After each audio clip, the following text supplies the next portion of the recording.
आज एक ऐसे मोड़ पर है जहां इसमें बड़े बदलाव की जरूरत है। आईआईटीज बिना किसी संदेह के भारत के एजुकेशन फील्ड्स के क्राउन जूल्स हैं, पर ये केवल एक छोटी सी तस्वीर है। आज विश्व भर में नए और विभिन्न स्किल्स की मांग बढ़ रही है, पर क्या हमारी शिक्षा प्रणाली इस बदलती दुनिया के लिए तैयार है? जवाब उतना उत्साहजनक नहीं है। आईआईटी को भारत में ही नहीं बल्कि विदेश में भी सम्मान दिया जाता है, पर अगर हम रैंकिंग की दृष्टि से देखें तो स्पष्ट होता है कि ये संस्थान अब भी दुनिया के अन्य टॉप इंस्टीट्यूशंस के टक्कर में नहीं है। There is not a single Indian institution of higher learning in the top 250 of the World University Global Ranking. Even our IITs have become victims of this syndrome thanks to the tyranny of coaching classes.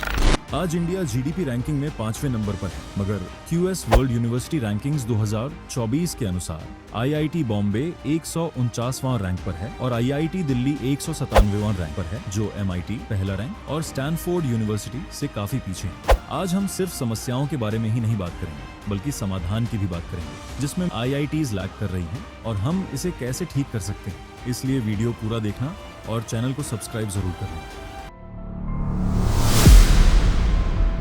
Specially IITs अभी भी पुराने teaching methods और tough exam system पे ज्यादा depend करते हैं। यह approach students को स्ट्रेस देता है और उनकी क्रिएटिविटी को लिमिट कर सकता है, लेकिन ग्लोबल यूनिवर्सिटीज जैसे एमआईटी या स्टैनफोर्ड नए तरीके अपना रहे हैं। वो इनोवेशन, इंटरडिसिप्लिनरी स्टडीज और लिबरल आर्ट्स को टेक्निकल फील्ड्स के साथ इंटीग्रेट कर रहे हैं। इससे स्टूडेंट्स को ज्यादा फ्रीडम मिलती है और वो मल्टीपल फील्ड्स में अपने स्किल्स को डेवलप कर सकते हैं। अगर आईआईटी को अपने एजुकेशन सिस्टम को ग्लोबली कम्पिटिटिव बनाना है तो उन्हें भी अपने टीचिंग मेथड्स को मॉडर्नाइज करना होगा और स्टूडेंट्स को सिर्फ एग्जाम्स के प्रेशर के बजाय क्रिएटिविटी और क्रिटिकल थिंकिंग को एनकरेज करना होगा।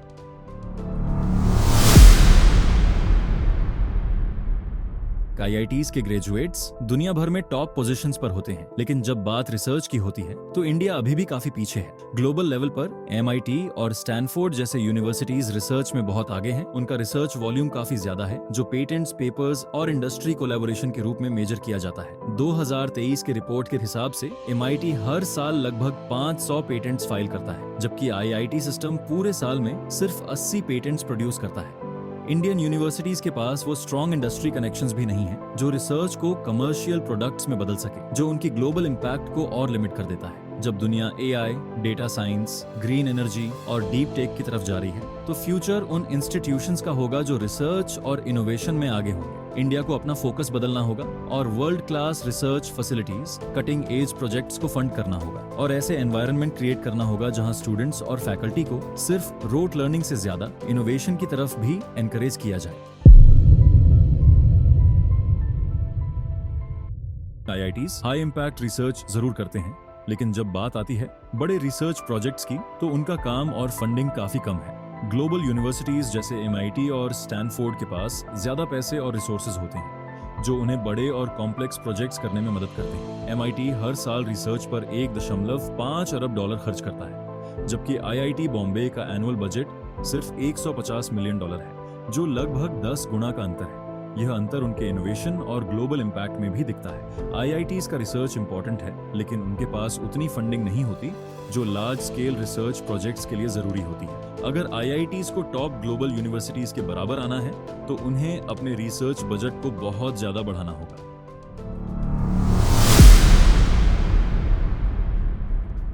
आईआईटीज इंडिया के बेस्ट स्टूडेंट्स को तो अट्रैक्ट करते हैं, लेकिन इंटरनेशनल स्टूडेंट्स और प्रोफेसर्स को लेकर उनका फोकस काफी कम है। ग्लोबल यूनिवर्सिटीज जैसे एमआईटी या ऑक्सफोर्ड में दुनिया भर से स्टूडेंट्स और फैकल्टी आते हैं, पर आईआईटी में ये रिप्रेजेंटेशन बहुत लो है। इससे आईआईटी को एक ग्लोबल एक्सपोजर नहीं मिल पाता और उनका इम्पैक्ट भी उतना वाइड नहीं हो पाता। अगर ये अपना इंटरनेशनल प्रेजेंस बढ़ाते तो उनका रेपुटेशन और रैंक काफी इंप्रूव हो सकता था।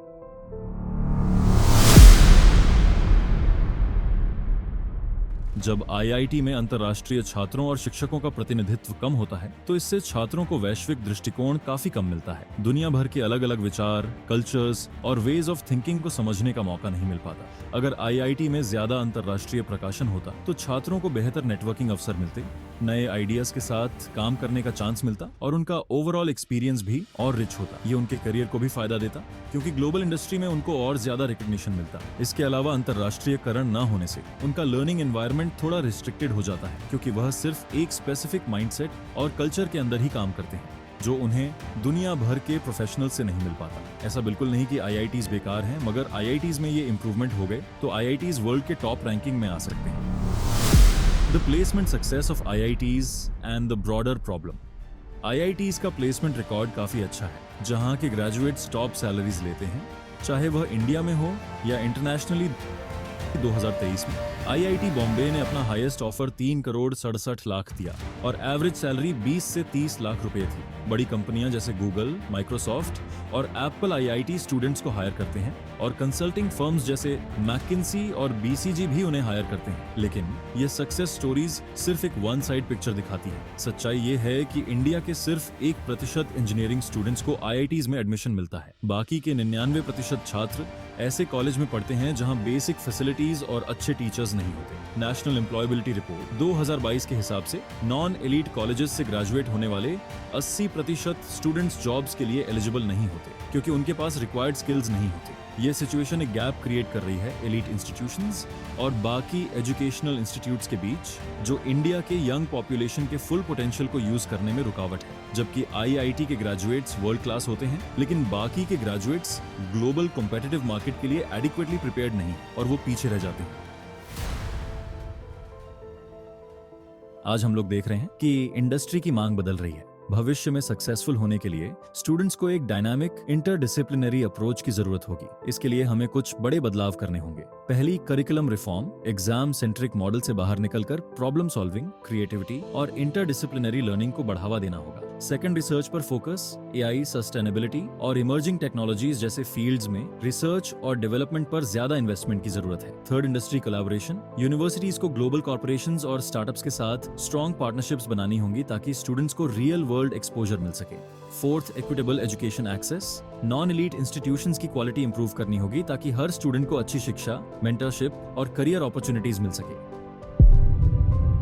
कंक्लूजन, भारत एक निर्णायक मोड़ पर खड़ा है। हमारे IITs वर्ल्ड क्लास ग्रेजुएट्स तैयार कर रहे हैं, पर पूरी शिक्षा प्रणाली अब भी विश्व स्तर से पीछे है। हमारी समस्याएं, रिसर्च, टीचिंग क्वालिटी और एम्प्लॉयबिलिटी सुलझाई जा सकती हैं, लेकिन इसके लिए एक तात्कालिक और दृढ़ संकल्प की आवश्यकता है। 21वीं सदी के नॉलेज ड्रिवन इकोनॉमी में भारत की जगह सुनिश्चित करने के लिए हमें अपनी शिक्षा प्रणाली को नए तरीके से सोचना, संवर्धित करना और बेहतर बनाना होगा। यह समय है बदलाव का। सब्सक्राइब और सपोर्ट करें 1 के सब्सक्राइबर्स तक पहुंचने के लिए